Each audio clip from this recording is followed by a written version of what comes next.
our shift cook that day. So si mama gyapon ang galuto no as usual.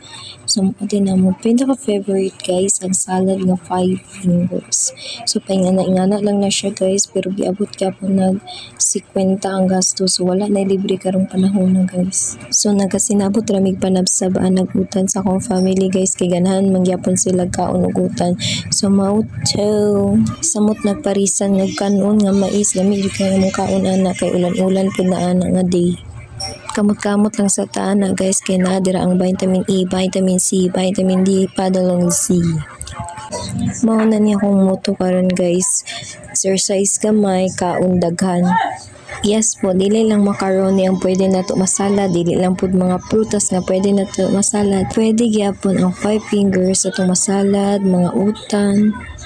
Parisan pa yung pinikas nga bulat hastang lamia sa kaon gyud.